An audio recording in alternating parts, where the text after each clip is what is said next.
Bismillahirrahmanirrahim. Assalamualaikum warahmatullahi wabarakatuh. Waalaikumsalam warahmatullahi wabarakatuh. Subhanallah walhamdulillah wala ilaha illallah wallahu akbar la haula wala quwata illa billahil aliyil azim.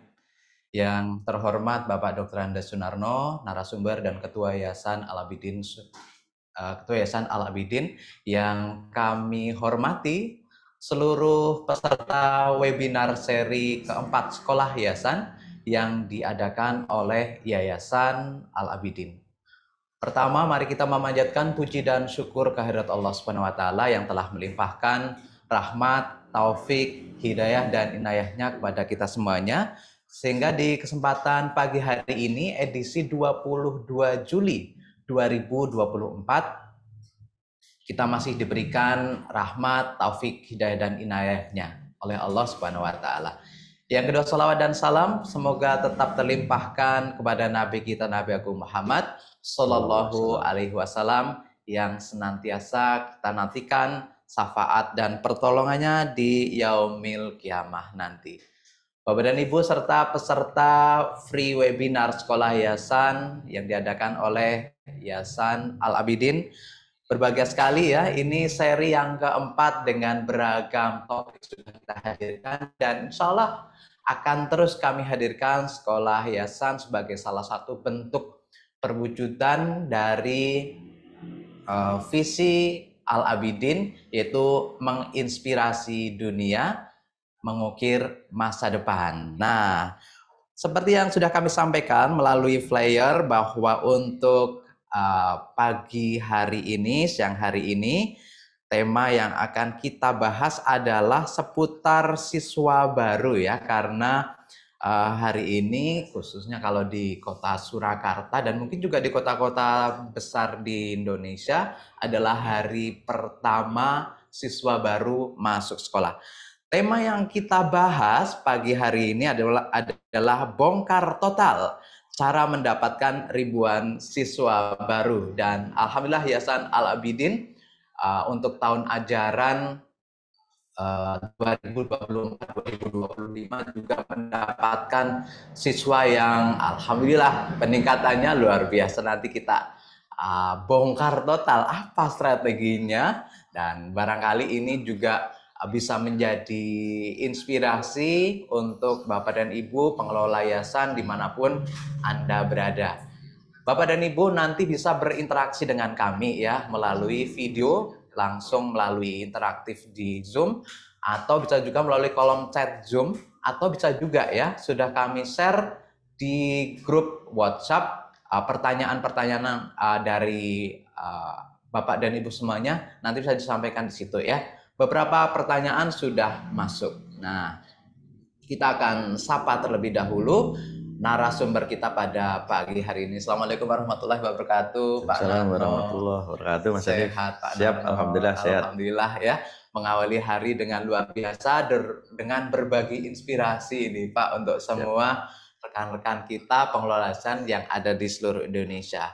Bapak dan Ibu serta semua peserta webinar yang kami hormati, untuk mengawali acara kita pada pagi hari ini, mari kita membaca basmalah bersama. Bismillahirrahmanirrahim. Mudah-mudahan dengan membaca basmalah tadi Allah Subhanahu wa taala memberikan ridhonya kepada kita semuanya, dan acara kita bisa lancar serta bisa menginspirasi, memberikan edukasi kepada semuanya. Untuk yang kedua, mari kita menyanyikan bersama lagu kebangsaan Indonesia Raya yang dilanjutkan dengan Mars Al-Abidin.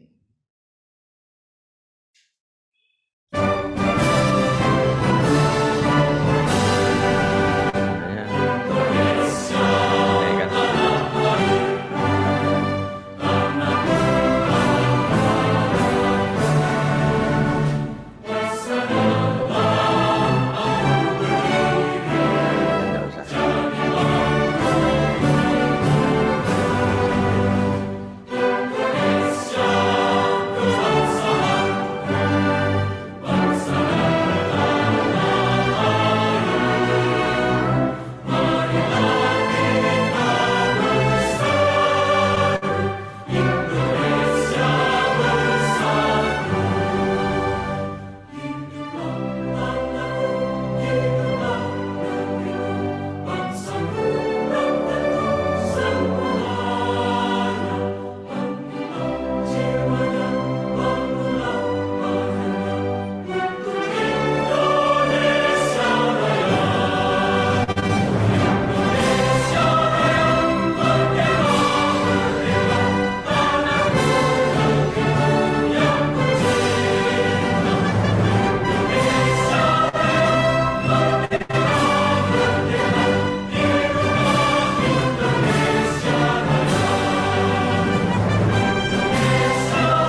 Agama mencetak putra-putri bangsa, berkata insan mulia yang bertakwa. Yayasan Al-Abidin mendunia, Yayasan Al-Abidin mendunia.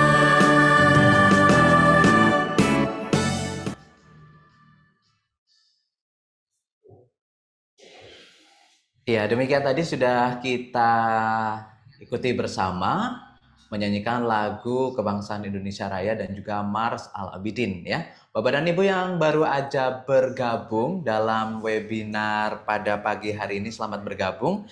Saat ini sudah sekitar 107 ini yang bergabung melalui Zoom ya. Bapak dan Ibu barangkali ada temennya yang kemarin sudah janjian daftar, sekarang belum masuk, bisa diingatkan ya. Kemudian untuk Bapak dan Ibu yang ingin bertanya melalui Google Form yang sudah kami sampaikan, Bapak dan Ibu silahkan ya menyampaikannya melalui chat Google Form yang sudah kami kirimkan. Kemudian ini sudah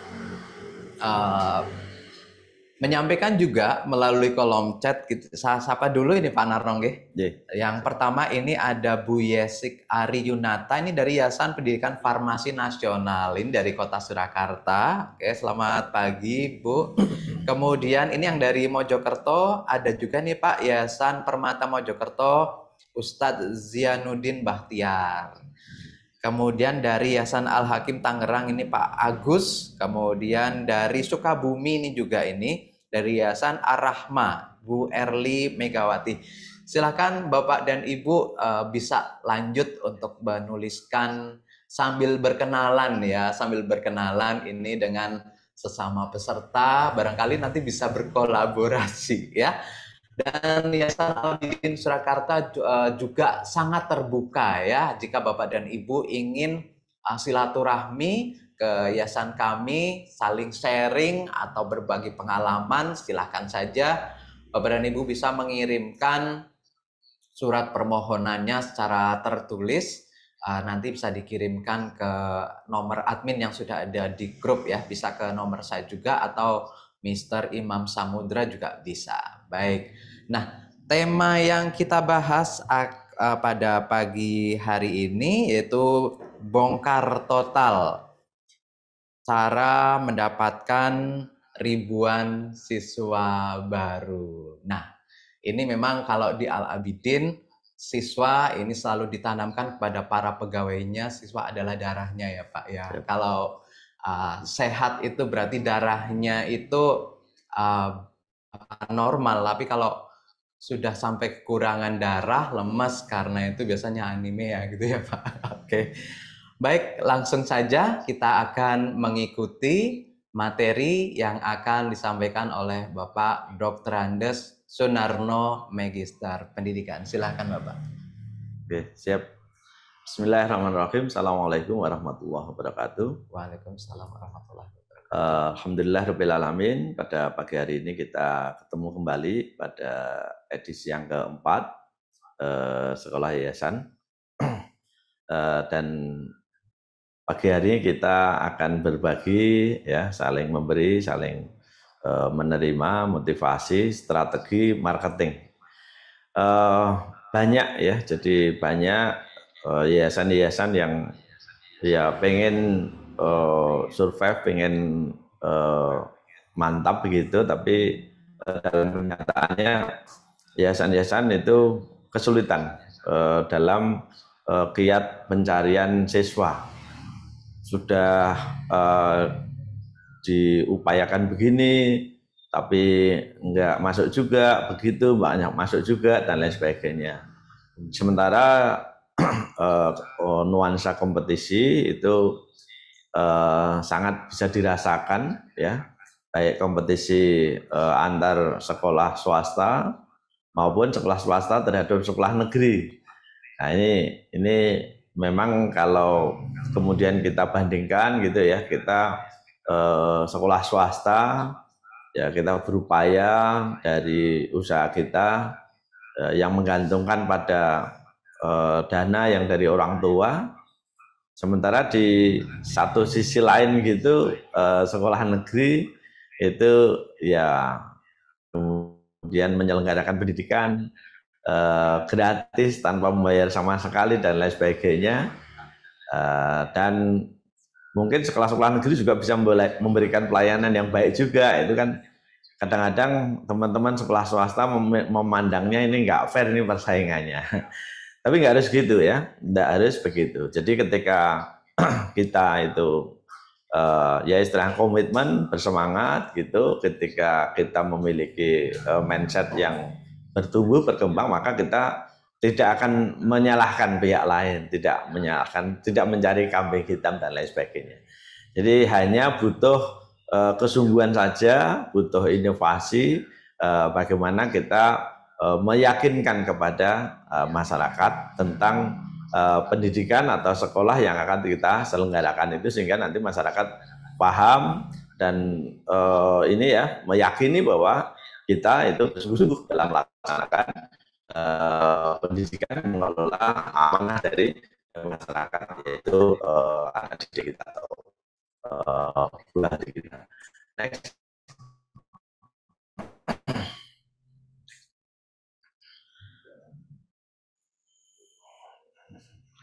Bapak Ibu yang kami hormati, jadi bagi sekolah swasta ya, bagi sekolah swasta yang menggantungkan pembiayaannya itu dari orang tua atau dari dana orang tua, maka jumlah siswa itu menjadi sebuah keniscayaan ya.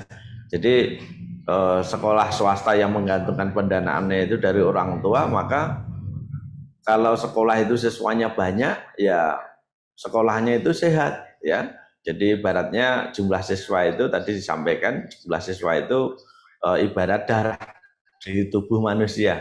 Jadi tubuh manusia itu kalau kekurangan darah, ya itu berarti sakit anemia atau kurang darah gitu ya. Itu kalau sekolah juga begitu, sekolah itu kalau kurang siswa itu ya sakit gitu ya, sakit. Nah, kalau kurangnya itu sedikit, bolehlah itu sakit anemia, hanya kurang darah aja. Tapi kalau sekolah itu muridnya hanya sedikit sekali, ini ibaratnya bukan anemia lagi, sakitnya itu menjadi sakit leukemia gitu ya. Kalau sudah leukemia itu ya berarti tinggal menunggu ini meninggalnya itu pagi atau sore atau malam dan lain sebagainya. Ini biasanya ungkapan yang saya sampaikan untuk menjadi pelecut ya, tergugah untuk ini. Beda dengan sekolah swasta tapi yang didana itu dari perusahaan khusus gitu ya. Kan ada juga sekolah swasta yang dananya itu cukup dari perusahaan, tidak menggantungkan dari orang tua, sehingga siswanya semuanya berbeasiswa. Nah, itu jumlah siswa itu tidak menjadi faktor penentu maju dan tidaknya sekolah tersebut gitu. Next.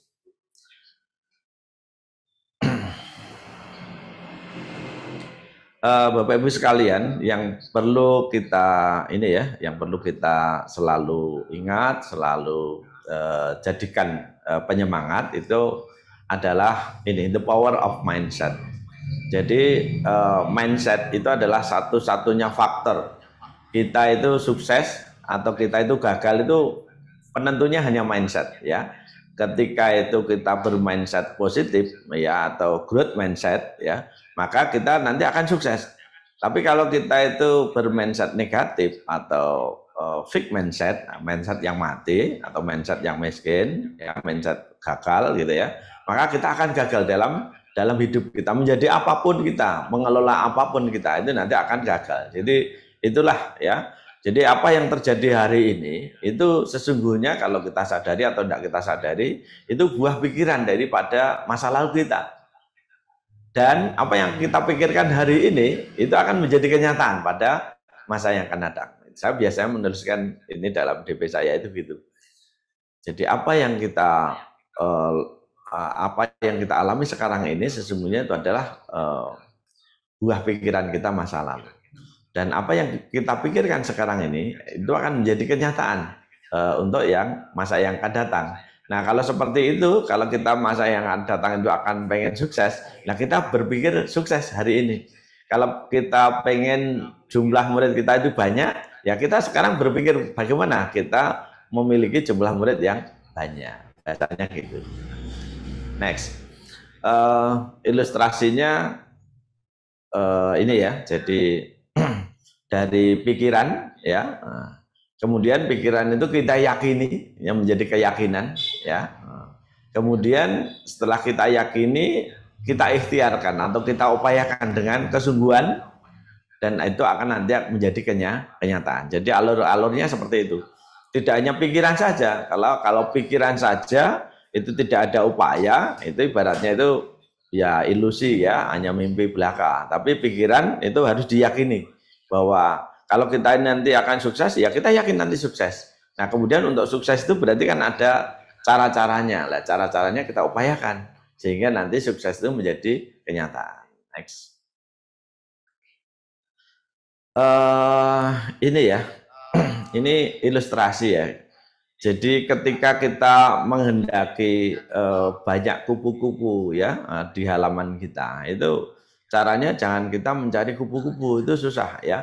Maka caranya adalah tanamlah bunga-bunga ya di taman kita sebanyak mungkin ya. Nah, maka kupu-kupu itu nanti akan tertarik dan mendatangi taman kita, gitu ya. Jadi itu gitu. Sama aja ketika kita keluarga baru gitu ya, kita menginginkan punya mobil gitu gampang. Caranya buatlah garasi di rumah kita, ya. Buatlah garasi di rumah kita. Nanti suatu saat kita akan punya mobil, gitu ya. Itu caranya. Sama ketika kita menghendaki pengen punya banyak siswa, maka caranya buatlah sekolah yang baik dan semenarik mungkin. Maka siswa itu akan datang. Jadi caranya adalah seperti itu. Next.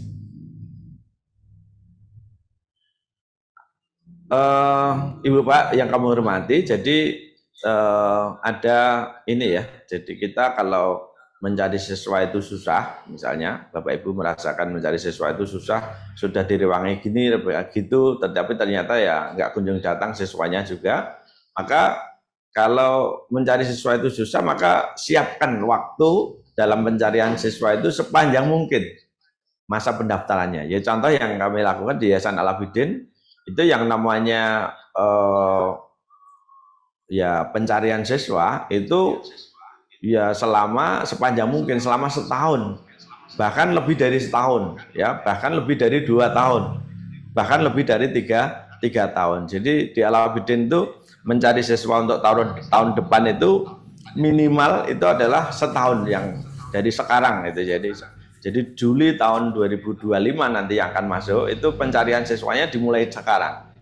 Bahkan perlu kami sampaikan di Al Abidin itu ya, untuk yang masuk Juli tahun 2025 berarti tahun depan, ini jumlah siswanya sudah lebih dari 1.000 ya, sudah lebih dari 1.000. Jadi itu caranya gitu. Dan kemudian ini ya inden.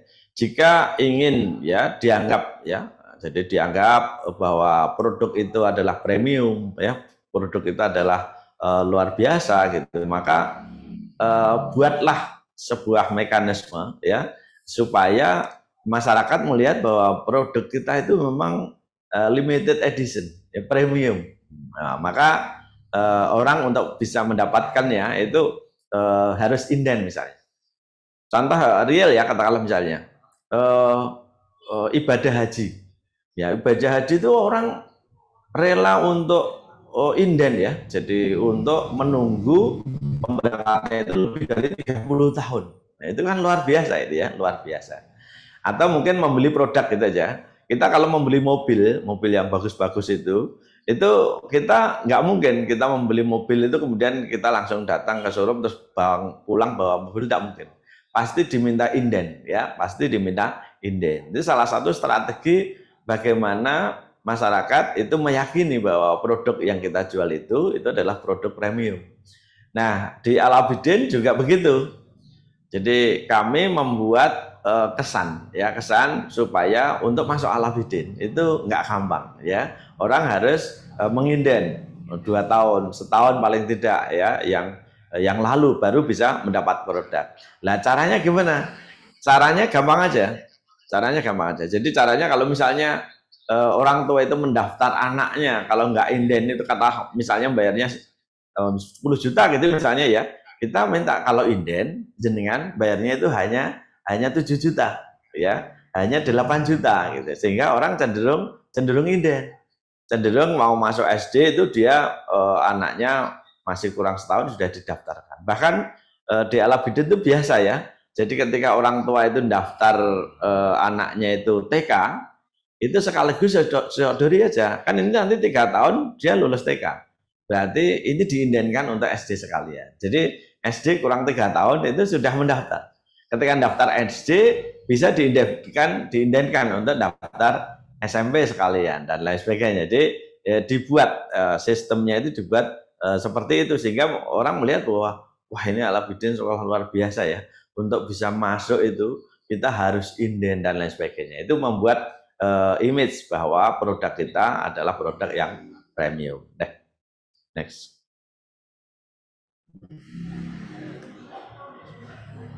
Nah, langkah-langkah berikutnya adalah berikan apresiasi ya. Jadi berikan apresiasi bagi customer yang sungguh-sungguh. Misalnya tadi orang tua yang mengindenkan kurang 1 tahun, nah itu dikasih special price ya. Jadi kalau misalnya itu diberikan pengurangan pembiayaan masuknya itu adalah 1 juta atau 2 juta gitu, maka dia akan senang sekali ya, akan senang sekali. Jadi dengan begitu dia akan berpikir sama-sama saya akan memasukkan ke Alabidin, maka lebih baik saya mendaftarnya itu di gelombang inden, tidak di gelombang istimewa atau khusus bahkan reguler ya. Nah, gelombang inden ini itu nanti akan lebih banyak menguntungkan. Mungkin bisa 2, 3, 4 juta yang bisa didapatkan ketika daftarnya itu gelombang inden. Next.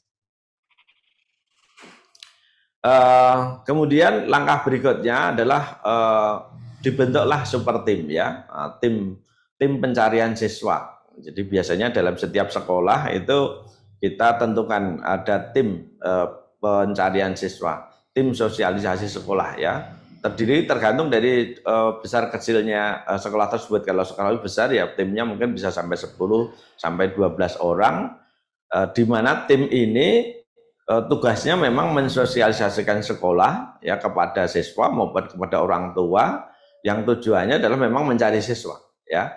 Jadi bentuklah tim marketing ya. Kemudian siapkan amunisi marketing, ya. Amunisinya itu apa ya? Brosur, ya, flyer, baligo, spanduk dan lain sebagainya. Dan kemudian data-data prestasi tentang sekolah kita dan lain sebagainya itu adalah sebagai amunisi, ya. Disiapkan sekomplit mungkin, ya. Termasuk berikan waktu yang cukup. Nah, kadang itu yayasan itu kadang-kadang salah. Kita meminta tim ya untuk bekerja dalam sosialisasi sekolah atau menjadi tim marketing misalnya. Tapi ngajarnya dia banyak sekali ya, ngajarnya misalnya sampai 32 jam misalnya, itu dia tidak cukup waktu ya. Nah, di Alabidin untuk super tim itu biasanya diberikan kewajiban mengajar itu hanya sedikit. Ya sama, seorang kepala sekolah itu diberikan kewajiban mengajar 12 jam misalnya. Sekurang wakil kepala sekolah ya, wakil kepala sekolah, kalau kepala sekolah barangkali 0 jam. Nah, di tim marketing ini juga diberikan kewajiban mengajarnya sedikit sehingga dia ada waktu untuk sosialisasi, untuk presentasi dalam rangka pencarian siswa itu. Berikan waktu terus buat program sosialisasi ya, waktu, sasaran, di mana tempat dan lain sebagainya, apakah di sekolah mitra atau mungkin di tempat-tempat umum ya, di kantor-kantor misalnya, di kantor-kantor pemerintah dan lain sebagainya, itu bisa adalah tempat untuk sosialisasi program sekolah. Kemudian juga tidak lepas dari itu ada kontrol, ada buat laporan harian.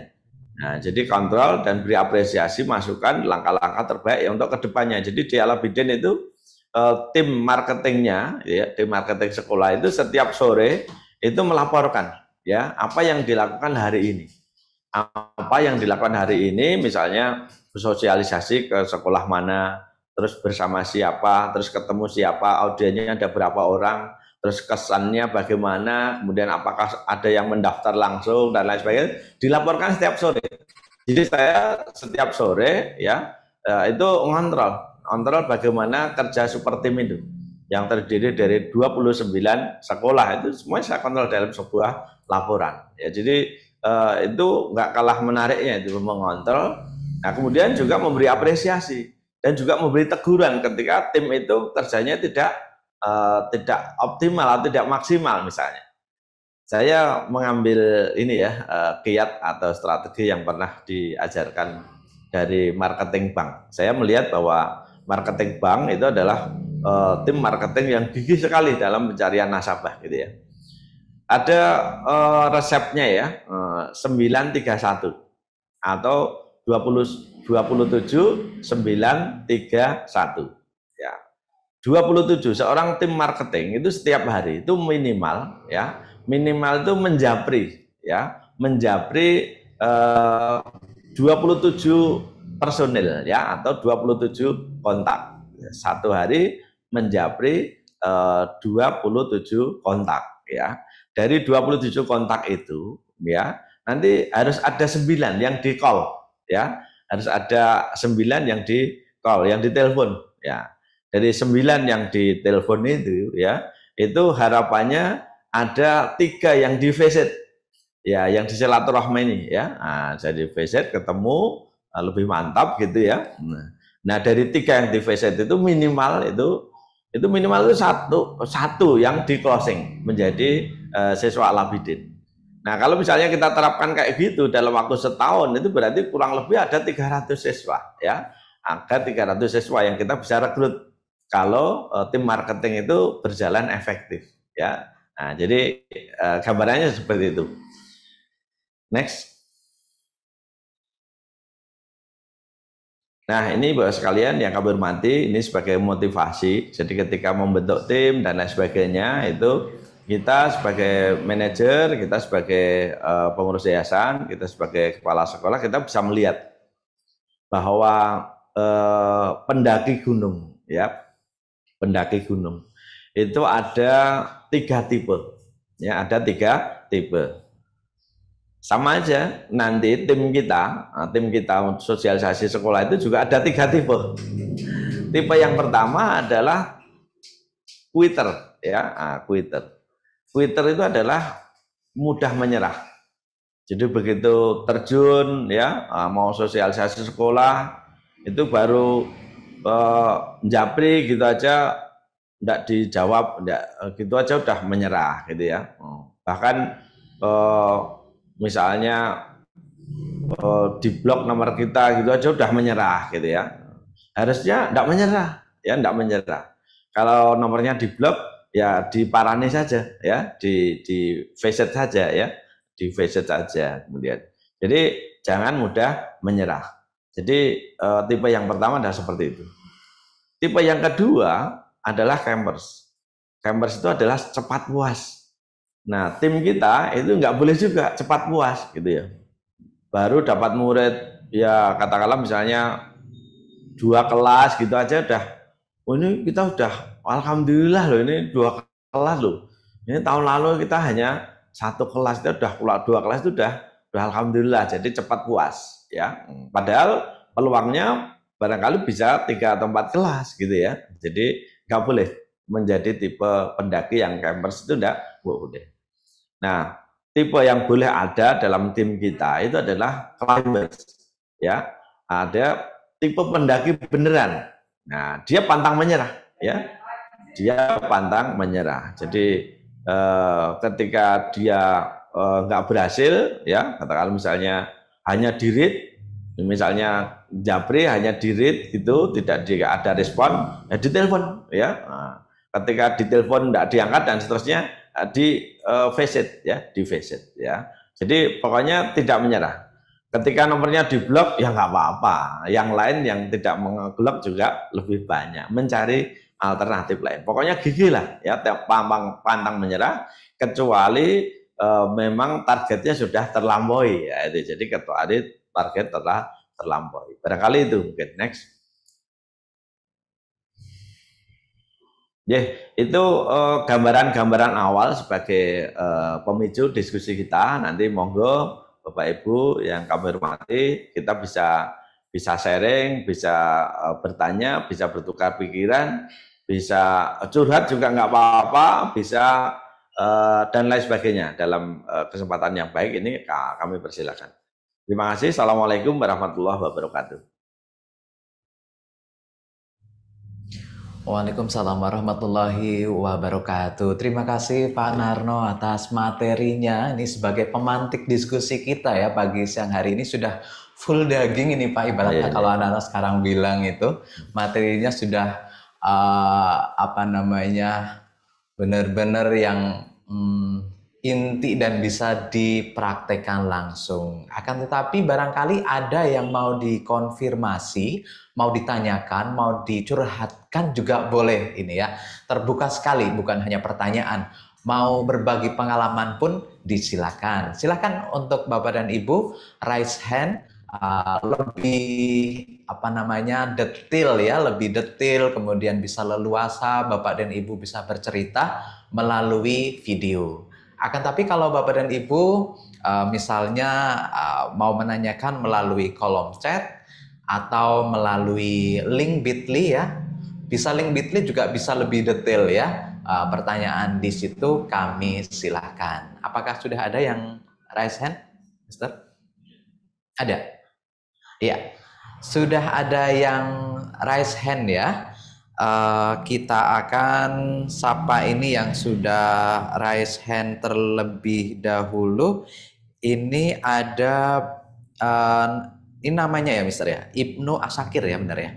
Oke, Bapak Ibnu Asakir, kami silakan Bapak.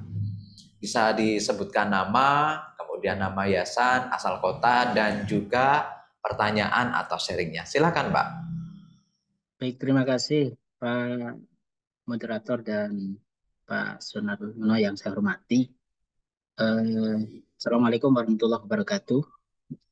Waalaikumsalam warahmatullahi wabarakatuh.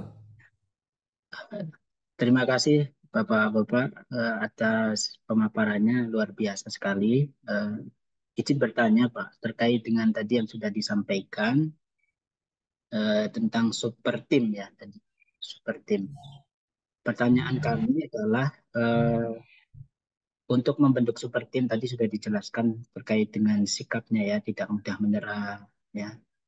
Kemudian dia tidak pantang menyerah dan seterusnya tadi ya. Nah, sekarang pertanyaannya adalah bagaimana mungkin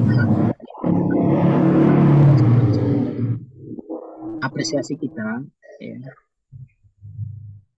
kepada tim itu untuk kemudian dia bisa menjadi orang yang tadi yang sudah disebutkan ya, mungkin tidak mudah menyerah, tidak cepat jadi puas gitu ya, lalu pantang menyerah dan lain sebagainya tadi.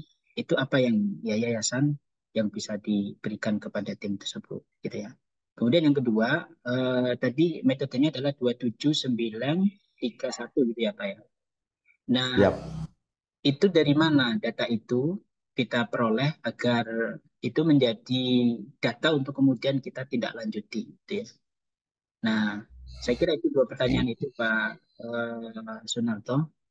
Saya perkenalkan dulu ya, tadi belum kenalan, saya Ibnu Asakir dari Yayasan Rumah Tahfidz Indonesia dari Yogyakarta Pak. Terima kasih Pak. Assalamualaikum warahmatullahi wabarakatuh. Waalaikumsalam warahmatullahi wabarakatuh. Bapak Ibnu Asakir dari Yayasan Tahfidz Indonesia Yogyakarta Pak ya. Baik, ada dua pertanyaan tadi Pak. Apresiasi yang pertama kepada super team itu tadi dan juga datanya dari mana gitu Pak. Monggo Pak. Cari ada yang raise yang lain dulu sekalian. Oke, Bapak dan Ibu ini barangkali sambil menunggu ada yang raise hand lagi. Bertanya secara langsung ini ada yang mungkin mengalami hal yang sama seperti yang dialami oleh yayasan dari Bapak Ibnu Asakir itu tadi. Kalau belum ada, ini ada yang di chat Pak. Ada yang di chat ini berdasarkan dari pengalaman Yayasan Al-Abidin, sebenarnya bentuk promosi paling efektif dan tidak mungkin gagal. Tidak mungkin gagal ya, Pak. Dalam mendapatkan banyak siswa dan penerimaan siswa bisa stabil atau meningkat setiap tahunnya. Kemudian yang kedua, berbicara tentang promosi akan identik dengan pembiayaan untuk promosi agar kondisi keuangan tetap stabil. Berapa persentase minimal dari anggaran yang dapat dialokasikan untuk promosi? Silakan, Pak. Terima kasih. Nanti mungkin jawabnya tidak urut ya. Nanti kalau selesai dan belum terjawab nanti bisa diingatkan saja, tidak apa-apa. Jadi yang pertama tadi, untuk bisa membuat tim yang tangguh itu gimana caranya gitu. Jadi memang tidak tiba-tiba. Jadi di Al-Abidin itu ada namanya sekolah penyiapan SDM. Jadi sekolah penyiapan SDM itu ada sekolah kepemimpinan. Itu tujuannya sekolah kepemimpinan itu membentuk calon pemimpin-pemimpin baru nanti, karena di Al-Abidin itu angka pertumbuhannya kan dipatok minimal 15%. Sehingga setiap tahun itu tambahan sekolahnya itu bisa 6, bisa 5 sekolah gitu. Sehingga dibutuhkan paling tidak itu 5 sampai 6 kepala sekolah, kemudian sekitar 12 ya wakil kepala sekolah dan lain sebagainya. Jadi butuh SDM pemimpin masa depan. Itu maka di Al-Abidin ada sekolah kepemimpinan. Terus kemudian ada sekolah program unggulan ya. Jadi di Al-Abidin itu kan memang ada unggulannya. Itu salah satu penyebab kenapa Al-Abidin bisa meningkatkan jumlah siswanya itu di angka minimal 15% ya. Bahkan untuk yang tahun ini itu kita mendapatkan angka pertumbuhan itu adalah 27% ya, 27%. Di Al-Abidin sekarang per hari ini muridnya kurang lebih ada 7.000 ya. Nah, itu ada unggulannya di Al-Abidin, itu ada unggulan internasional Cambridge ya, ada unggulan internasional tahfidz, dan ada unggulan internasional ICT. Nah, untuk bisa memahami, menguasai materi program unggulan itu, ada namanya sekolah program unggulan. Jadi dari sekolah-sekolah itu ditunjuk delegasi, kemudian kita berikan pelatihan ya, barangkali sekitar 5 hari itu namanya sekolah program unggulan. Nah, ada juga sekolah marketing. Nah, sesuai dengan tema hari ini, itu bagaimana membentuk super tim yang tangguh gitu ya. Itu ada sekolahnya, ada sekolah marketing. Di materi di sana ya macam-macam materinya, misalnya penjualan tanpa penolakan misalnya ya. Kemudian ada digital marketing ya, dan lain sebagainya. Terus kemudian bagaimana mencari data-data tadi itu ya dibahas di sekolah marketing itu, sehingga tim itu tidak hanya menindaklanjuti data yang dia dapatkan, tapi juga dia mencari data juga, ya, mencari data juga. Ya katakanlah misalnya mau memprospek SMP supaya mendapatkan calon siswa SMP itu bibit unggul. Itu kan ada lomba ini ya, ada OSN SD. Nah itu datanya kan ada, itu ribuan data itu ya, bisa ditindaklanjuti ya, bisa ditindaklanjuti. Ada lomba madrasah misalnya ya, Olimpiade madrasah itu atau KSM itu ya, itu bisa juga datanya ditindaklanjuti. Atau mencari data ya bagaimana caranya untuk bisa mendapatkan data itu ya, data siswa, data lulusan dan lain sebagainya. Jadi itu dalam pencarian data. Nah ini di sekolah marketing itu memang digembleng, SDM itu digembleng supaya dia siap, supaya mentalnya juga tangguh, tidak mudah menyerah ya, kemudian tidak mudah puas gitu ya. Di Al-Abidin itu akan sangat biasa sekali ya. Di Al-Abidin itu biasa sekali kalau misalnya tim kemudian baru jalan itu dia sakit ya. Bahkan ada juga salah satu tim Al-Abidin dulu yang sama BBS itu mau ke Purwodadi itu baru sampai di tengah perjalanan itu dia malah semaput ya, malah semaput.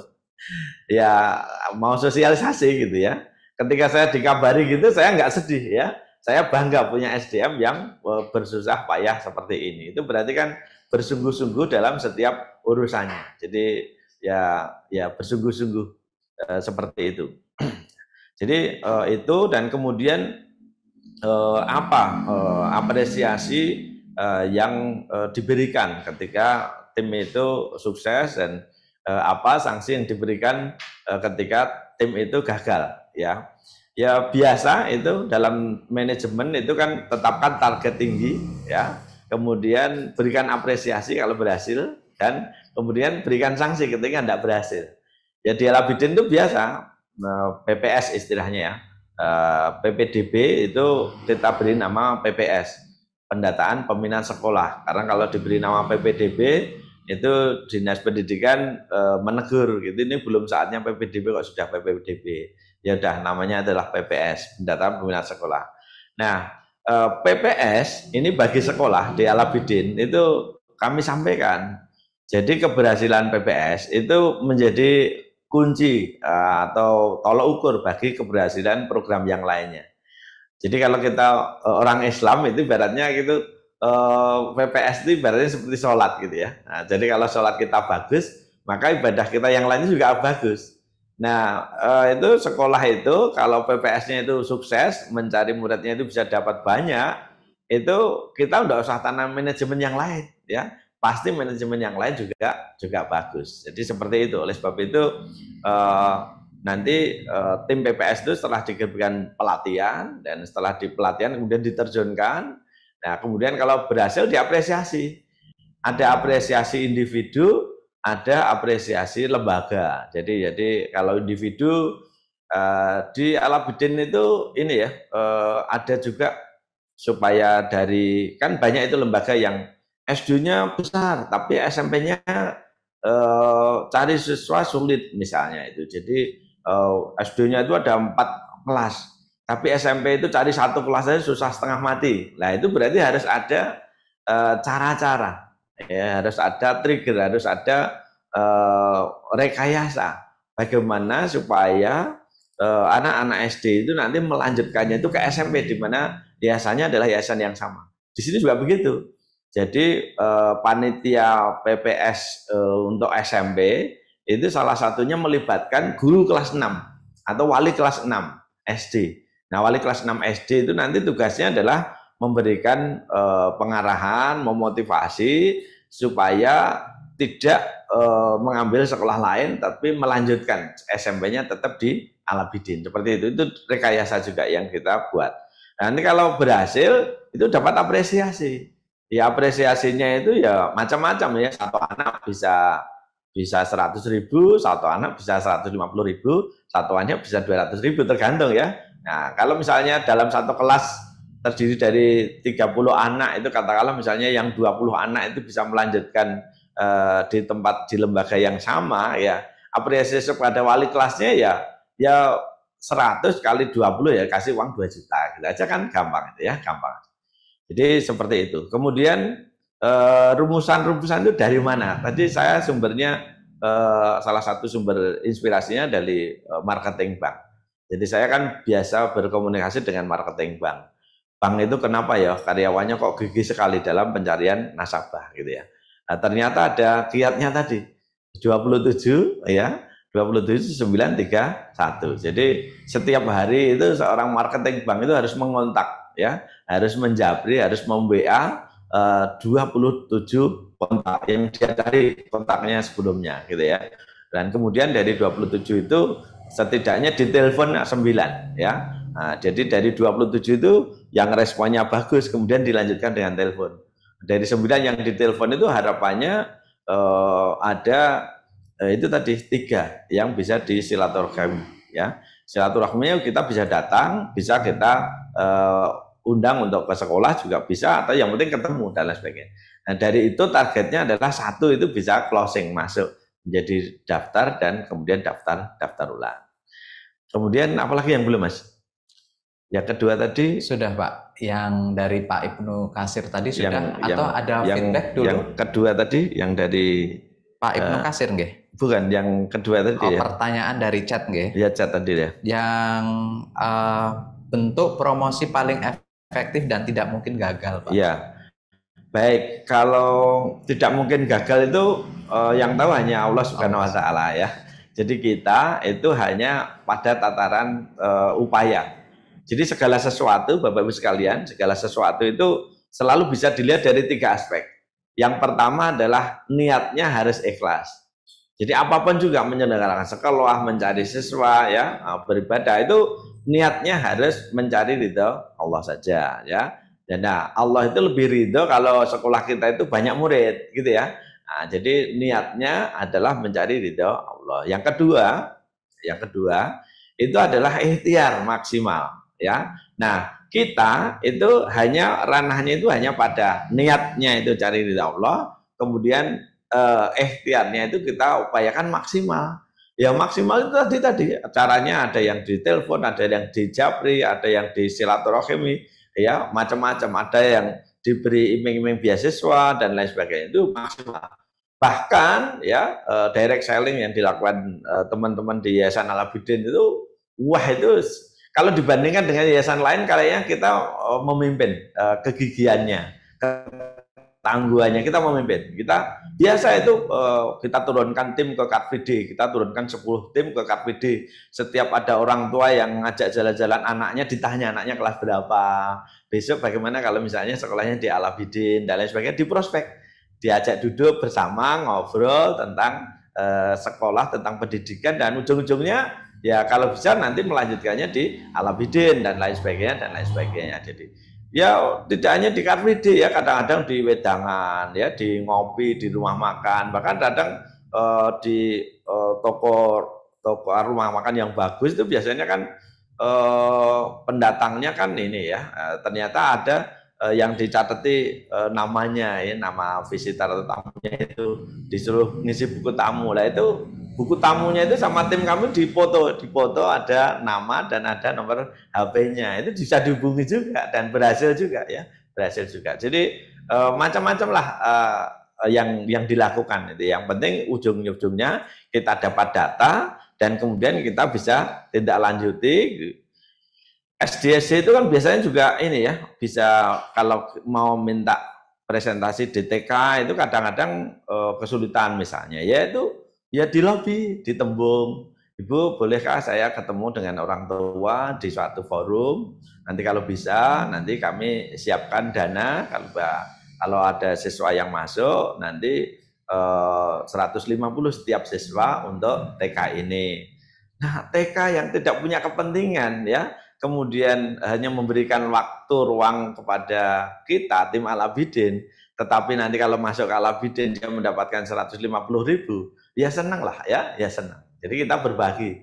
Nah dari pendaftaran yang 300.000 itu dibagi 2, yang 150 itu untuk mitra yaitu TK, itu namanya referral seperti itu ya, yang 150 untuk timnya gitu dan lain sebagainya. Jadi terus kemudian masing-masing unit itu memang cara efektif untuk sosialisasi itu beda-beda. Kalau TK dan SD selama ini yang paling efektif adalah trial class. Ya, trial class. Jadi sekolah menyelenggarakan sekolah sehari. Jadi TK itu menyelenggarakan sekolah sehari, mengundang calon-calon murid TK. Lah calon murid TK itu sama ibunya itu senang ketika diundang untuk trial class. Bahkan pada kondisi tertentu untuk menyelenggarakan trial class itu berbayar saja, bayar 25.000 atau bayar 20.000, itu orang tua mau, ya, karena pengen nyoba, ya, kalau misalnya nanti sekolah di TKI Al-Abidin itu seperti apa rasanya. Nah di trial class itu ya mungkin ada 5 sampai dengan 10 anak itu diajar satu guru, ya. Nah kemudian orang tua dikumpulkan di satu tempat, diprospek oleh guru yang lain bahwa sekolah itu penting, maka sekolah itu menjadi kunci bagi keberhasilan orang tuanya dan lain sebagainya. Nah, diberi orientasi, anaknya diajarkan oleh guru yang bagus itu anaknya juga senang, orang tuanya diprospek juga mantap, akhirnya bersekolah di situ. Jadi untuk TK dan SD itu biasanya sarana yang paling efektif adalah trial class ya. Tapi bukan demikian dengan SMP dan calon SMA ya. Kalau SMP itu 50-50 ya. Jadi yang SMP itu yang yang ya anak SD itu kan sudah kelas 6 sudah agak pintar itu antara anak dan orang tua. Maka biasanya ada sosialisasi ke SD mana gitu ya. Kemudian diberikan wawasan tentang pendidikan maju itu bagaimana ya dan lain sebagainya gitu. Calon anak SMA juga gitu. Anak SMP kelas 3 gitu kita biasanya minta waktu untuk bisa sosialisasi sekolah bagus, sekolah internasional di SMP mana gitu dijelaskan tentang SMA BBS itu bagaimana, orientasi bagaimana, program Cambridge itu bagaimana dan lain sebagainya. Ketika dia tertarik maka dia akan mendaftar ke sekolah kita. Atau bahkan ketika di antara mereka ada yang berprestasi, kita berikan beasiswa ya. Kalau mereka itu medalis atau bahkan peserta OSN nasional gitu aja, itu di SMA BBS tidak usah bayar sama sekali. Kalau medalis itu tidak usah bayar, masalah ditambah kasih dapat bonus laptop bagus gitu ya. Nah, seperti sehingga bersekolahlah di Al-Abidin. Nah, bagi Al-Abidin itu menjadi penting sekali karena anak pintar itu adalah modal kita nanti dapat prestasi yang bagus. Nah, jadi begitu. Jadi ya menurut Al-Abidin itu macam-macam. Ada yang membayar penuh, ada yang membayar sebagian, ada yang nggak bayar sekali. Bahkan ada yang tidak membayar sama sekali masih dapat bonus laptop bagus misalnya seperti itu. Jadi memang tidak ada acuan berapalah biaya pemasaran itu yang efektif. Ya, yang efektif adalah nanti ketika panjenengan melakukan itu nanti bisa merasakan sini ini terlalu banyak, ini terlalu sedikit. Yang jelas bagi kita itu ya bahwa ketika itu menghasilkan maka biaya berapapun itu insya Allah tidak masalah, itu akan ditukar. Katakanlah kita bisa memprospek seorang siswa ya SD misalnya dengan kita mengeluarkan 300.000 misalnya. Loh 300.000 kita keluarkan, tapi kita bisa mengelola anak SD itu selama 6 tahun. Mau kita buat apa juga manut ya dan lain sebagainya. Itu barangkali Mas. Ya, itu menjawab pertanyaan dari Ibu Nurlaili di SD Muhammadiyah Palur ya. Jalan Raya Palur. Oke. Yang dari baru dua ya. Tadi yang pertama niatnya itu kan harus ikhlas. Yang kedua ikhtiarnya harus maksimal. Nah, yang ketiga hasilnya itu kita serahkan pada yang di atas. Karena kita itu tidak pada pada penentuan hasil itu tidak urusan kita, itu adalah urusan yang di atas Allah Subhanahu Wa Taala. Maka kita urusannya ya niatnya lurus dan kemudian usahanya maksimal gitu. Tapi insya Allah bahwa hasil itu tidak pernah mengkhianati proses. Jadi ketika proses sudah kita lakukan maksimal, berarti Allah juga akan memberikan hasil yang maksimal untuk kita. Gitu Mas. Iya, terima kasih Pak Narno. Kita ke video lagi. Ada Pak Daman Hafiz. Silahkan Bapak Daman Hafiz.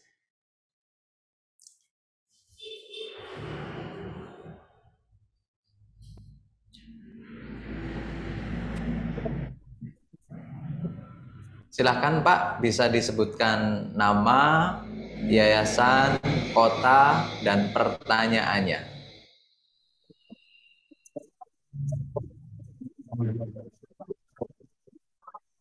Masih terputus itu Pak, terputus-putus suaranya.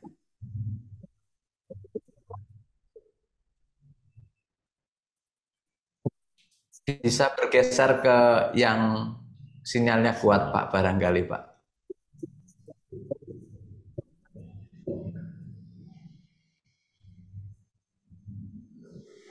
Belum bisa kami terima Pak suaranya Pak. Kita ke penanya yang lain dulu, Mister. Oke.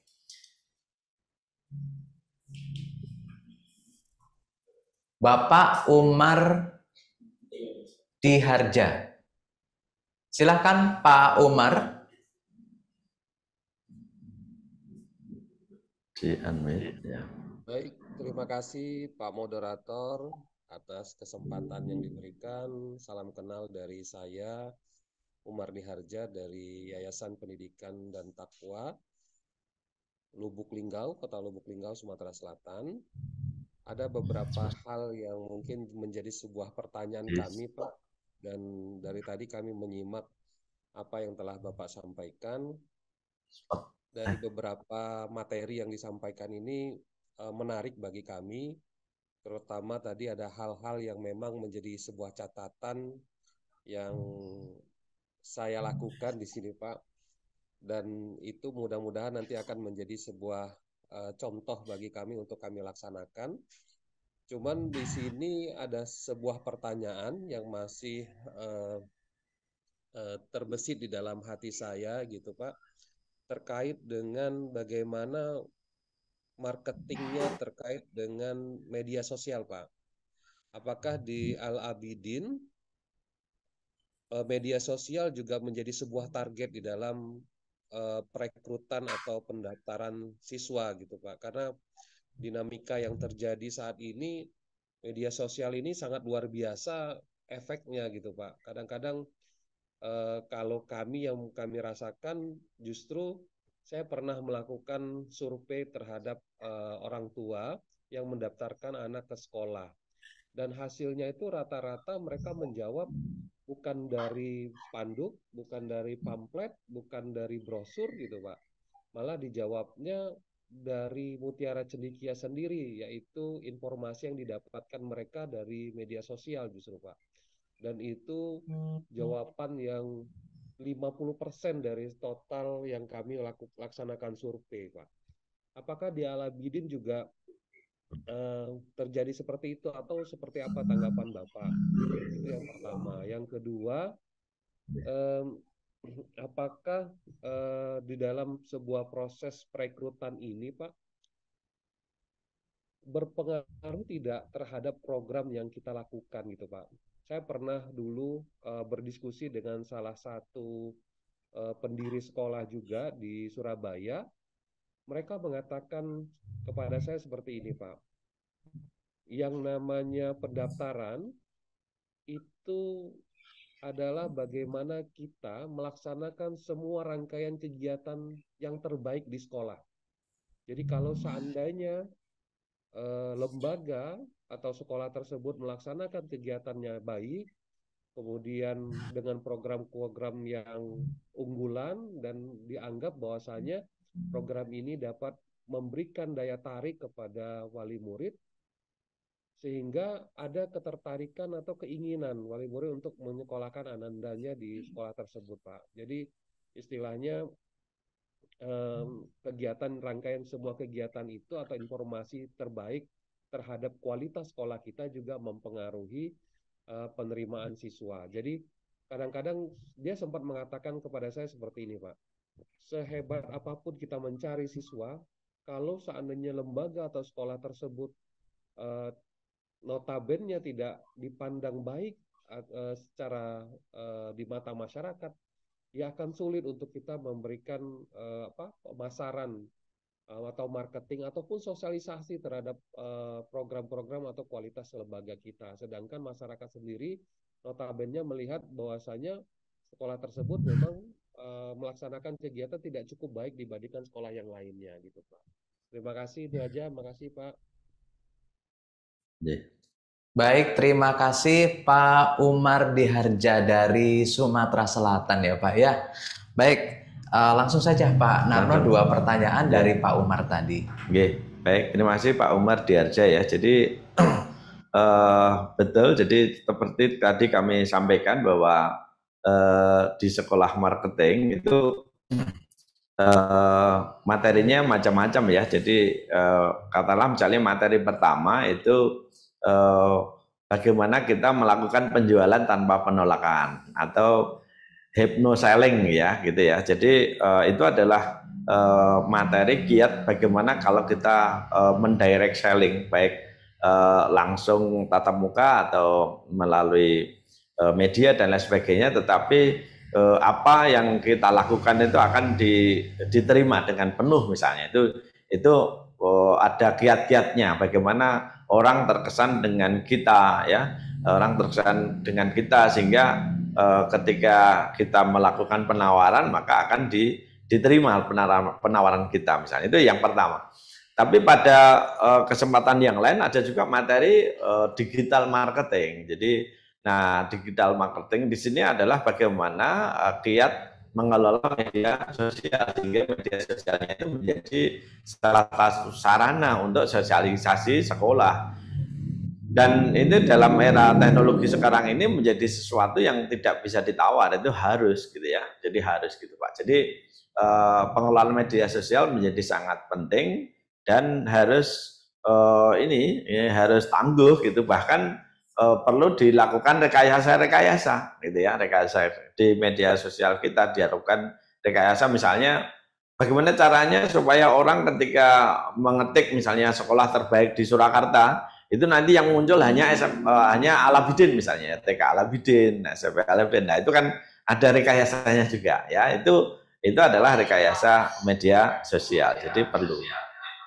Apalagi kalau gitu ya, kita SMP dan SMA itu di Alabidin itu kan bisa disiapkan asrama. Nah ini media sosial sangat penting sekali karena untuk SMP SMA itu kita bisa menampung ya siswa baik dari luar kota, luar pulau ya, bahkan luar negeri gitu ya. Sekolah anak-anak kita yang sekolah di SMP dan SMA itu ada yang dari luar negeri juga. Jadi peran media sosial menjadi sangat penting ya. Jadi itu insya Allah tidak hanya penting ya, tidak bisa ditawar. Itu peran media sosial. Yang kedua tadi betul Pak Umar, jadi ketika kita bicara marketing ya kita tentu tidak melupakan proses. Jadi marketing itu adalah cara merekrut ya. Nah, kemudian setelah terekrut kemudian kita kelola dengan sebaik-baiknya ya, kita kelola dengan sebaik-baiknya. Bahkan ada dokumentasi pengelolaan yang baik yang kita lakukan itu pada website kita, pada media sosial kita, sehingga orang ketika mendengar nama Alabidin itu ya langsung set aja gitu ya. Kita tahu ya bahwa kita setiap tahun itu menambah jumlah sekolah ya, sampai 5 sekolah atau 6 sekolah. Kemarin ketika di Klaten itu saya tanya, di Klaten itu kan pembukaan sekolah baru gitu. Saya tanya orang tua yang kenapa menyekolahkan anaknya, padahal ini di Klaten ini kan sekolahnya kan baru, belum ada sebelumnya belum ada muridnya dan lain sebagainya. Nah, kemudian dia menjawab, setelah saya mendengar nama Alabidin, kemudian saya mencari di website sekolahnya, kemudian saya browsing semaksimal mungkin sekolahnya itu seperti apa, kegiatannya seperti apa, dan kemudian dia paham, dia yakin ya. Baru setelah itu dia kemudian memutuskan untuk mendaftar di sekolah Alabidin di Klaten walaupun itu baru tahun pertama. Jadi ini menjadi penting ya, menjadi penting. Hanya mungkin kami tambahkan. Jadi dalam pengelolaan sekolah itu atau dalam promosi sekolah itu ada 2 madzhab ya, ada 2 madzhab. Madzhab yang pertama itu adalah madzhab kualitas. Jadi berapapun amanah yang diberikan kepada kita ya, itu kita kelola sebaik-baiknya ya. Mungkin ya kita otomatis dengan berjuang luar biasa susahnya ya, misalnya ya contoh madzhab 1 ini adalah saya lihat di Jogja itu ada SD Lukmanul Hakim. Itu dulu ketika membuat itu pertama muridnya kalau nggak salah hanya 8 murid itu. Tapi 8 murid itu dikelola dengan sangat baik ya, sangat baik, menghasilkan ternyata bagus dan lain sebagainya. Akhirnya ya pada tahun-tahun berikutnya ya siswa menjadi bertambah ya, pada tahun keberapa ya menjadi besar. Contohnya seperti itu. Yang kedua yang madzhab yang kedua adalah madzhab bagaimana kita menyampaikan pikiran kita yang besar ya, pikiran ini. Ketika kita belum punya produk ya, katakanlah misalnya kita baru membuat sekolah baru gitu aja ya, hanya baru, sekolahnya baru, belum punya produk misalnya. Nah, itu berarti kita harus punya pikiran besar, dan pikiran besar kita itu kita sosialisasikan kepada masyarakat calon pengguna jasa kita, yaitu sekolahan, yaitu calon orang tua. Kemudian ketika mereka paham dan kemudian yakin, percaya, maka dia akan menitipkan pendidikan anaknya di sekolah kita. Dan ketika memang kita itu sukses dalam mempromosikan, maka pada angkatan pertama saja itu tidak hanya 8, tapi mungkin bisa 80 sampai dengan 100 siswa baru, gitu, baru angkatan pertama. Gitu. Jadi lah monggo, ini kita termasuk pada madhab yang mana, tapi kalau saya secara pribadi pengalaman saya mengolah beberapa yayasan, beberapa sekolah yang saya dampingi, itu memang kami mantap yakin pada madhab yang kedua. Kita siapkan ini buat pikiran kita yang besar, kemudian kita buat perangkatnya, kemudian kita sosialisasikan secara maksimal, maka tahun pertama pun kita bisa sudah meraup banyak siswa. Gitu, Mas. Iya, dan ini ada sharing juga Pak dari kepala sekolah kita itu di TK Quran Platinum yang sering disampaikan ke saya. Justru hampir 40% pendaftar baru yang di TK kita, di TK Quran Platinum itu dari hasil DM gitu Pak, DM di Instagram. Ini ada kaitannya dengan orang-orang tua kita yang kalau TK tuh orang tua muda ya, itu generasi milenial yang akses ke media sosialnya itu tinggi. Nah ini barangkali juga terkait dengan pertanyaan dari Pak Umar tadi, kita bisa menganalisis media sosial yang paling efektif apa, karena ada sebuah penelitian kalau orang yang generasinya agak old gitu ya Facebook gitu ya Pak, tapi kalau yang generasi now, generasi milenial itu Instagram yang kenceng, atau bahkan di TikTok ya. Kalau di TikTok itu generasi yang muda banget ya. Oke, tadi ada dari kolom chat ini yang menanyakan untuk studi banding ke Al-Abidin berbayar atau gratis. Nah ini berbayar untuk pengganti konsumsinya. Oke ya, untuk detailnya nanti bisa menghubungi nomor kami ya, bisa nomor saya atau nomor dari Mr. Imam Samudra. Ini ke penanya yang dari Google Form Pak, dari Bapak Harir Saifu, nama yayasannya ICMBS dan MEC yang ada di Sidoarjo dan juga di Sragen. Dua lembaga kami memiliki satu kendala yang sama Pak, yaitu minim murid. Padahal bangunan dan fasilitas sudah lengkap, tenaga pengajar sudah ada, tinggal jalan. Bagaimana Pak kira-kira kiat dan solusinya? Itu dulu Pak. Mungkin untuk yang pertama tadi kami tambahkan juga ya Mas, kalau dari teman-teman ya yayasan yang lain itu misalnya studi bandingnya itu pengen luring gitu ya, itu ya bagus ya, enggak apa-apa, itu lebih bagus memang bahkan.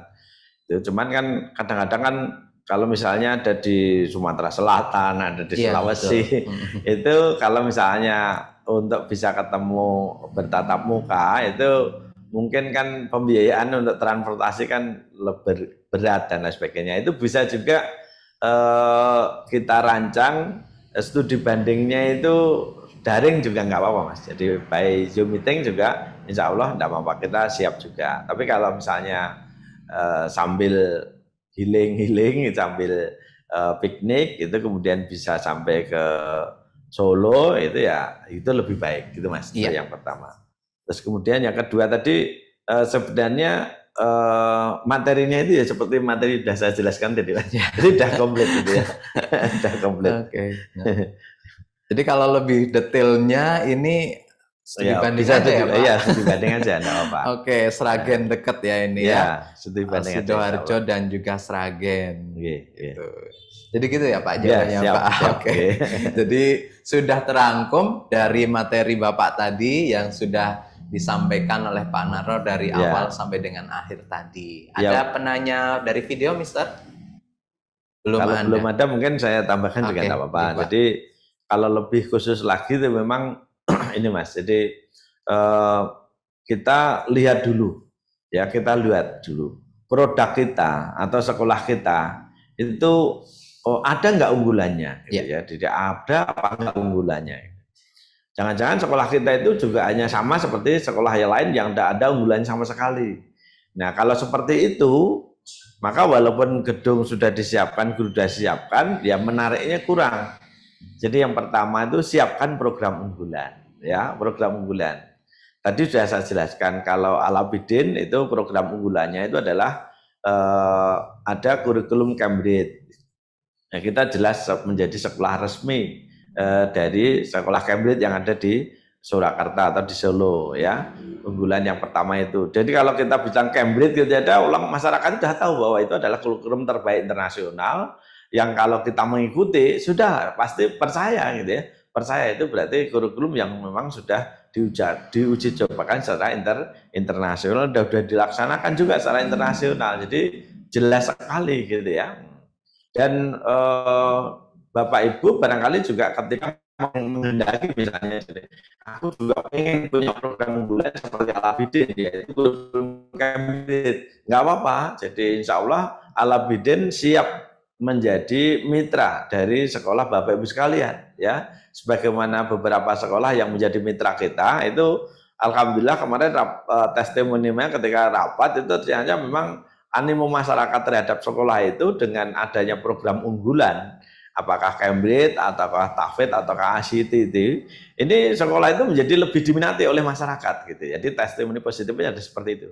Jadi nanti Bapak Ibu yang misalnya menghendaki aku juga pengen sekolahnya itu seperti Al-Abidin, fix jadilah mitra Al-Abidin. Kami siap mendampingi, ya, kami siap membersamai baik dari sisi manajemen, pengelolaan maupun menyiapkan SDM-nya. Kami siap melatih SDM-nya sehingga SDM Bapak Ibu sekalian itu memenuhi kriteria menjadi guru atau karyawan di sekolah internasional. Jadi seperti itu. Nah kemudian tadi lebih fix tadi ya, jadi harus punya program unggulan.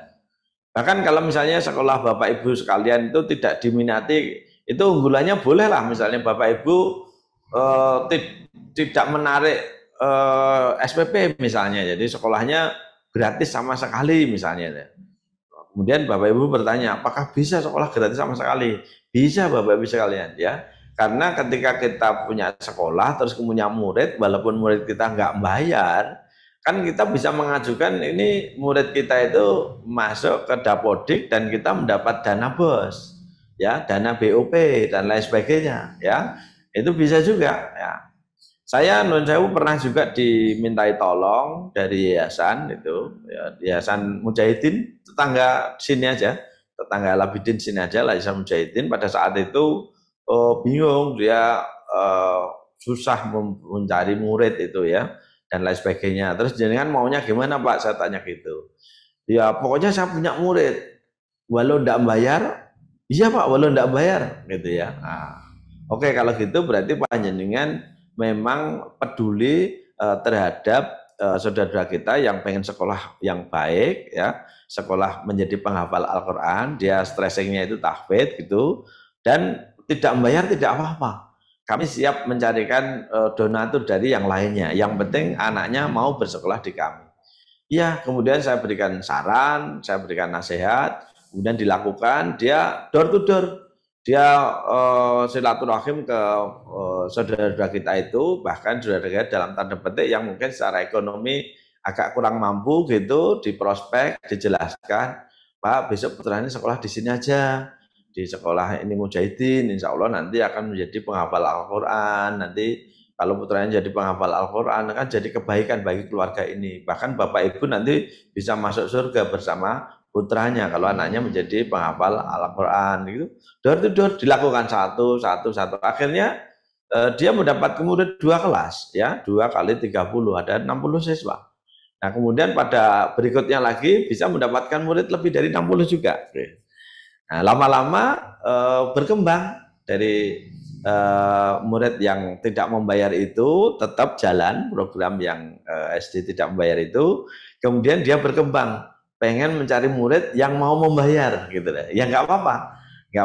Akhirnya dia membuat SD lagi ya, yang tadinya itu hanya SD Mujahidin gitu aja, kemudian membuat SD lagi, ditambahi program unggulan ya. Nah, program unggulan itu di situ berbayar dan laku juga gitu, laku juga. Jadi ya segala sesuatu itu tadi yang nomor 2 tadi, ikhtiarnya maksimal apa belum ya. Jadi kalau ternyata belum dapat siswa ya saya katakan ikhtiarnya belum maksimal. Jadi terus ada juga di mitra kami itu yang sekolah bayarnya murah, tetapi mitra kami itu bisa mencarikan beasiswa ya. Jadi contohnya di salah satu mitra kami di Plupuh Sragen itu ya, itu ada Yayasan Tunas Harapan Plupuh, itu mitra kami itu memang bayarnya murah, bahkan sebagian besar anaknya tidak bayar juga, tetapi muridnya yang kurang lebih ada 2000 lebih murid itu ya, sekitar 2.500 murid itu ketua yayasannya itu bisa mencarikan semuanya mendapatkan beasiswa PIP ya, PIP program Indonesia Pintar itu. Nah, beasiswa Indonesia Pintar itu akhirnya didapatkan, dipakai untuk bayar sekolahnya. Itu kan adalah inovasi. Kita bisa merekrut orang yang tidak mampu, tetapi kita bisa mencarikan dia adalah beasiswa PIP misalnya. Jadi pendapatannya ya dari PIP itu sebagai bayarnya, kemudian masih dapat dana BOS, dana BOP, dan juga dana bantuan lain, karena kebetulan ketua yayasannya itu lincah sekali dalam mencari dana. Itu dia pinter, baik pemerintah ya maupun ke lembaga sosial yang lainnya, itu dia pinter mencarikan peluang-peluang untuk pendanaan. Jadi dengan demikian dia tidak menggantungkan pendanaannya itu hanya dari orang tua, tapi dia juga bisa mencari pendanaan dari pihak lain. Begitu Mas tambahannya Mas. Baik, kita menuju ke kolom chat di Zoom. Ini ada beberapa penanya Pak. Yang pertama nih dari Pak Ahmad Marsudin. Ada kaitannya dengan tadi yang sudah Bapak jelaskan di awal tadi, bagaimana strategi agar keberlanjutan melanjutkan santri di lembaga kita bisa terwujud optimal. Barangkali ini maksudnya dari tingkat sebelumnya ke tingkat di atasnya itu bisa optimal.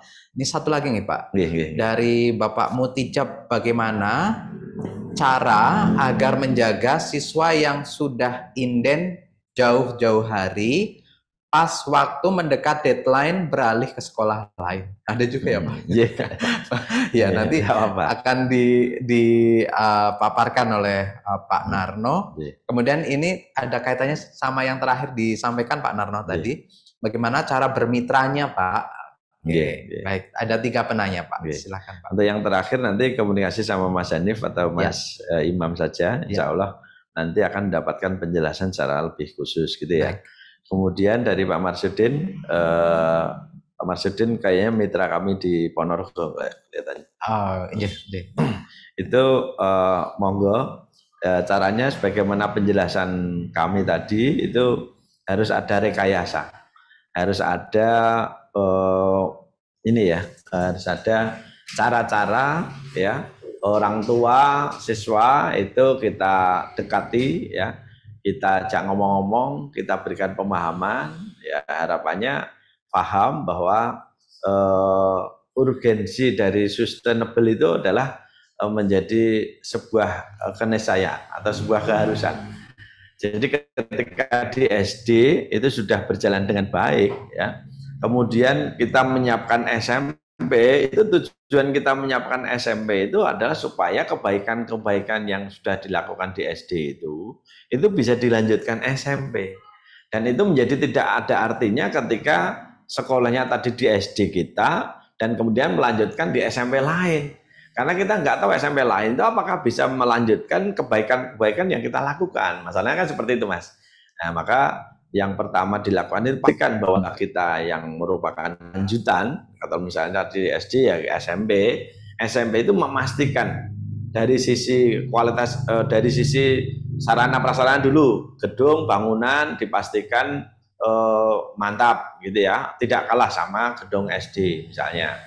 Fasilitas sarana prasarana, meja, kursi, ya, LCD, AC dan seterusnya dipastikan bahwa SMP itu lebih bagus daripada SD misalnya. Yang kedua, pastikan SDM-nya. Jadi SD SMP, SDM di SMP itu nggak kalah sama SDM SD. Bahkan kita harus yakinkan bahwa SDM SMP itu lebih bagus daripada SDM SD. Maka nanti dari SD itu nanti akan berkiblat. Oh iya, jadi kalau di Al-Abidin itu kan sekolahnya kan sudah ada di TK, ada SD, ada SMP, ada SMA gitu. Biasanya kalau kita seleksi untuk formasi SMA, kita dapat SDM yang bagus-bagus ya, SDM yang secara itu ya kompetensinya itu memang sangat tinggi ya. Maka ini yang sangat tinggi-tinggi kita terjunkan di SMA. Di SMA, mengapa? Karena SMA itu substansi materinya itu adalah susah. Nah, kalau SDM yang mampu berarti harus memiliki kompetensi yang sangat tinggi gitu ya. Nah, kemudian kompetensi agak di bawahnya, maka kita tugaskan untuk SMP ya. Nah, kemudian agak di bawahnya lagi itu SD gitu ya. Nah, kemudian di bawahnya lagi itu TK gitu ya. Ini sesuai dengan targetnya ya, karena kompleksitas materi, substansi materi pembelajarannya itu lebih tinggi yang atas, maka ya dia harus diampu oleh SDM yang berkualitas sangat tinggi. Nah, kalau orang tua melihat seperti ini, maka orang tua tidak ragu-ragu dari SD, maka melanjutkan ke SMP. Karena guru-guru SMP lebih pinter-pinter daripada guru-guru SD gitu ya. SMP juga gitu, melanjutkan ke SMA. Karena guru-gurunya lebih pintar-pintar guru di SMA daripada di SMP. Dengan begitu nanti kita upayakan sustainable pembelajarannya itu urut ya, dari TK, SD, kemudian SMP, kemudian SMA, itu tetap di sekolah-sekolah kita. Itu yang pertama. Yang kedua itu tadi ya kita upayakan bahwa setiap wali kelas TK yang bisa memprospek, mempengaruhi ya, sehingga murid TK-nya itu melanjutkan di SMP, ya satu anak dikasih berapa gitu ya, dikasih 100.000 misalnya, ketika bisa mengangkat katakanlah misalnya 15 anak, berarti wali kelasnya itu dapat hadiah 3 juta. Itu baru wali kelasnya. Nanti kepala sekolahnya juga dapat hadiah dan lain sebagainya. Itu apresiasi ya. Pokoknya dibuat rekayasa supaya orang tua dan anak itu tetap yakin di sekolah kita. Itu yang kita upayakan. Nah, kemudian yang kedua tadi, gimana kiatnya tadi ya, ketika sudah daftar dan daftar ulang di jauh-jauh sebelumnya gitu, tapi ternyata ketika sudah mau masuk sekolah gitu ya, hari ini misalnya masuk sekolah, ternyata sejumlah anak itu tidak jadi sekolah kita, tapi sekolah di tempat yang lain. Itu ya nggak apa-apa. Cara mensiasatinya ya kita tidak usah mengeluh, tidak usah meratapi, tidak usah menangisi gitu ya. Ya kita besok berarti kasih spelling yang banyak gitu aja. Yang diperkirakan kalau nanti akan pindah 40 ya disiapkan 50 ya, disiapkan 50 sehingga kita tidak sedih. Jadi kalau misalnya kita targetnya yang mau masuk SMP itu 200 gitu ya, yang sekarang yang sudah DO itu adalah ya ternyata 210. Nanti kalau hilang 10 kan enggak apa-apa, masih 200 gitu ya. Nah, jadi saya sebelum masuk sini ya ketemu manajemen SMP yang kehilangan sejumlah siswa juga yang sudah, ya saya juga menyampaikan ya udah enggak apa-apa, ketika memutuskan tidak bisa ditahan untuk ternyata bersekolah di tempat lain ya kita introspeksi saja. Barangkali sekolah kita belum semenarik sekolah yang dituju itu. Berarti ya bagaimana kita mengelola sekolah menjadi lebih menarik gitu ya. Kemudian di lain sisi yaitu tadi Nah, untuk tahun depan berarti siapkan spelling lebih gitu ya. Kalau kira-kira yang hilang itu 10 ya kita siapkan spelling itu 20 sehingga nanti insya Allah kita tidak terlalu sedih ya melihat ditinggalkan sejumlah siswa. Gitu Mas. Ya. Baik, kemudian sekarang kita ke penanya yang dari Google Form ya. Ini sudah cukup banyak dan terus bertambah juga nih Pak. Ini ada yang menanyakan dari Bapak Sri Widodo, Yayasan Pendidikan Fathahilah Cilegon. Oke, dari Cilegon ini Pak, ini kota industri Pak. Yeah. Sekolah kami SMK dengan jurusan perkantoran, akuntansi, desain komunikasi visual, dan TKJ yang siswanya berasal dari keluarga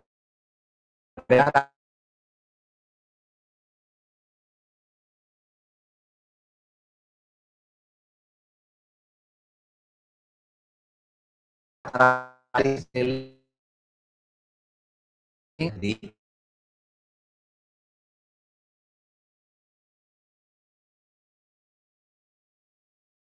antara ilmu mesin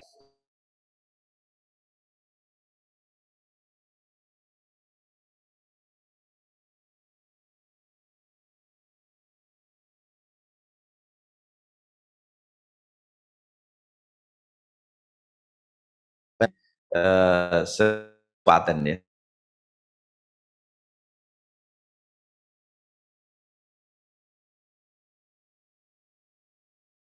Ya, dan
ya, mohon maaf Bapak dan Ibu tadi sempat terputus beberapa waktu, ini sudah tersambung lagi.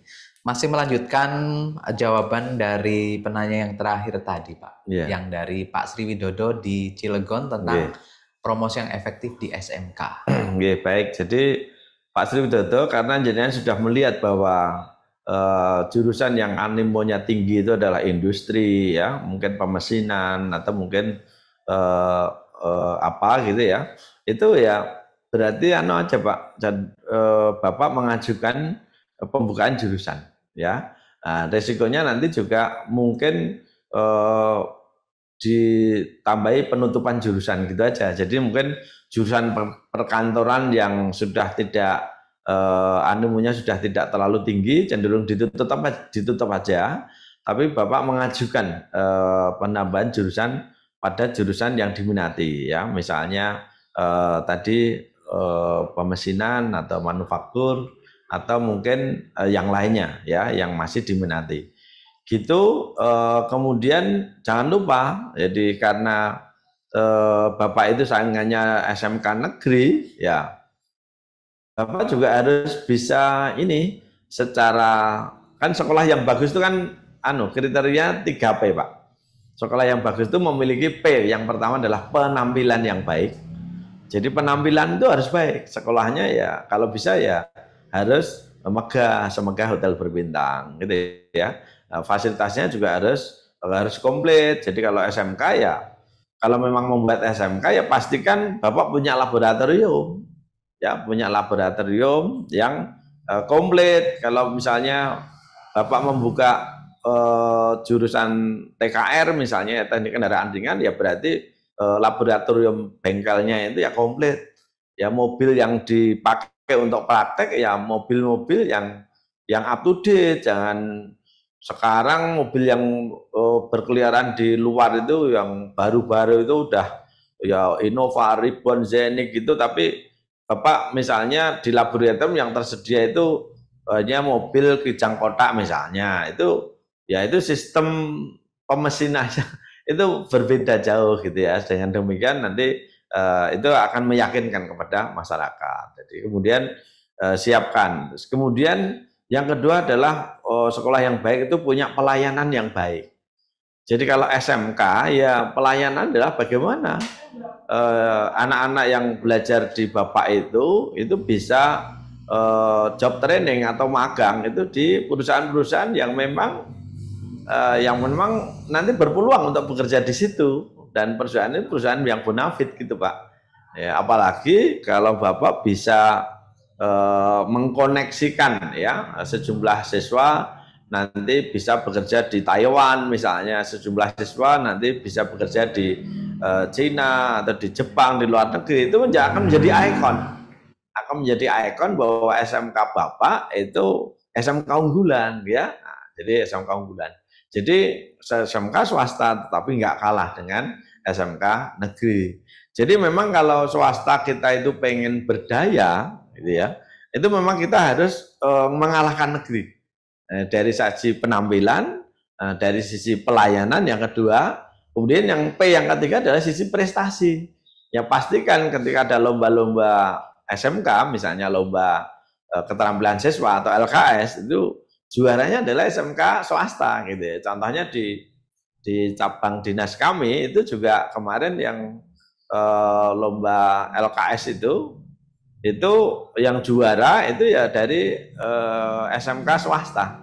Nah, di mana mereka berbayar dan mampu membiayai untuk perlombaan tersebut, bahkan mampu menyiapkan SDM-nya itu sehingga bisa menjadi SDM yang berprestasi. Jadi itu beberapa hal yang memang harus disiapkan supaya sekolah kita menjadi diminati masyarakat.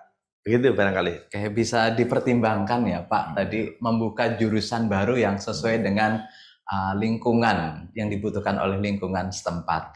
Adakah yang mau raise hand lagi? Pertanyaan melalui video? Ada? Belum ada? Kita menuju ke penanya terakhir Pak. Siap. Ini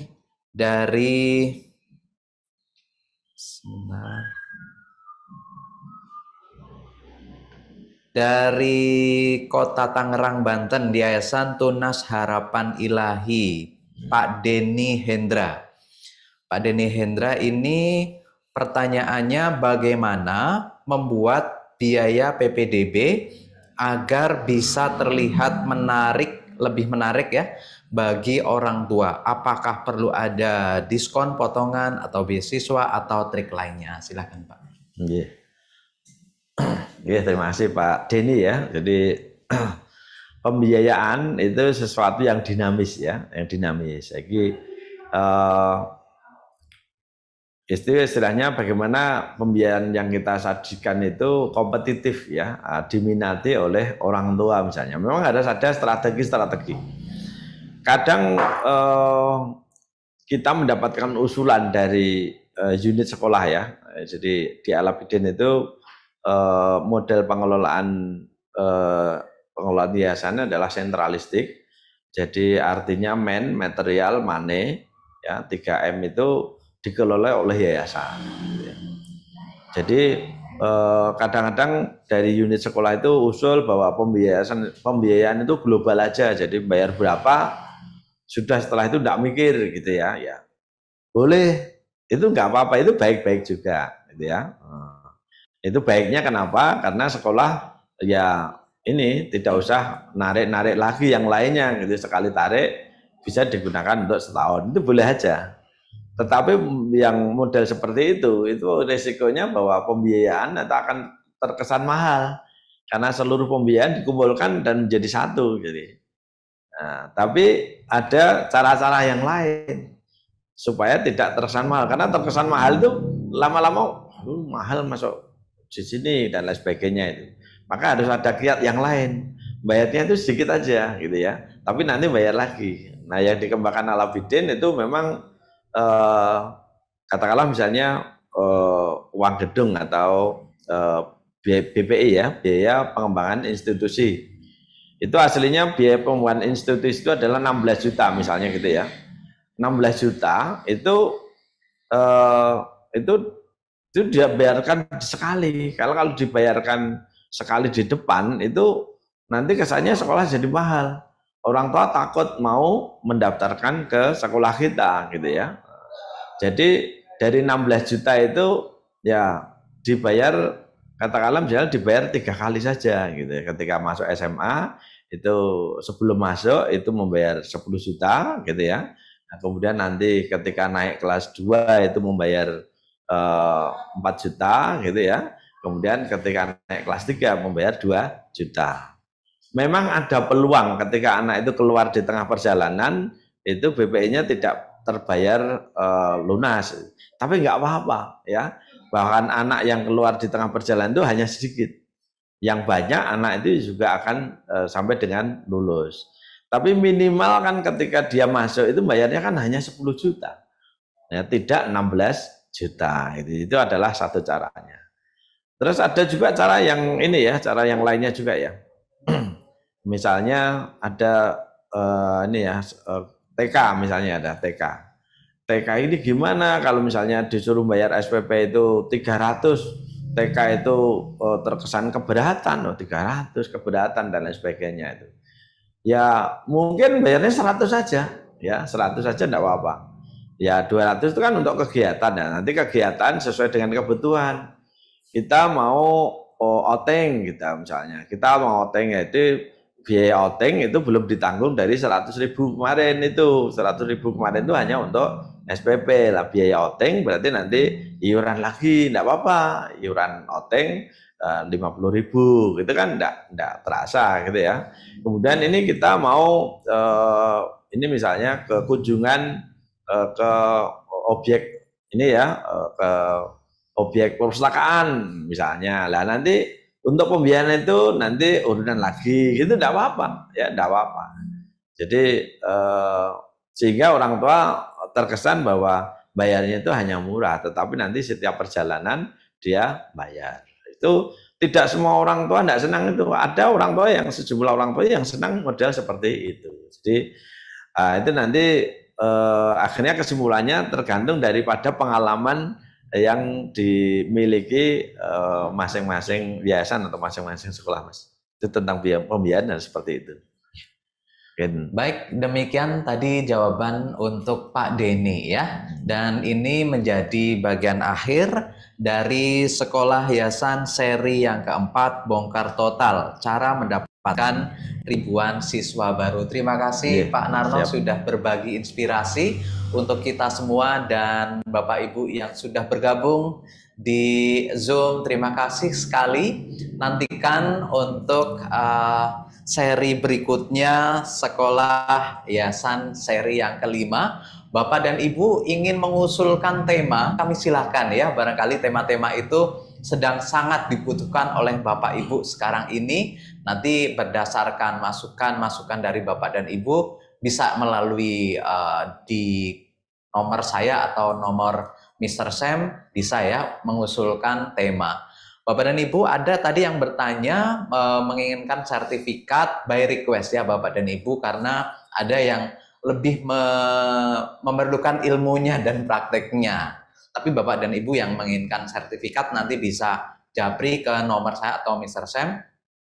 Tadi juga sudah disampaikan oleh Bapak yang ingin studi banding bisa melalui dua moda ya, bisa offline atau bisa online. Caranya dengan mengirimkan surat permohonan ya. Silakan Bapak dan Ibu buat surat permohonan, terus nanti dituliskan rencana tanggal, kemudian jumlah peserta, tema yang ingin dipelajari atau di-sharingkan, dan modanya, moda mau offline atau mau online, supaya nanti Bapak bisa meluangkan dan menjadwalkan waktunya untuk bersilaturahmi baik secara offline maupun online dengan Bapak Ibu semuanya. Sekali lagi terima kasih, dan kita tutup Sekolah Yayasan seri yang keempat dengan membaca hamdalah bersama. Alhamdulillahirabbil alamin. Subhanakallahumma wa bihamdika asyhadu alla ilaha illa anta astaghfiruka wa atubu ilaik. Kami berdua pamit. Wassalamualaikum warahmatullahi wabarakatuh. Waalaikumsalam.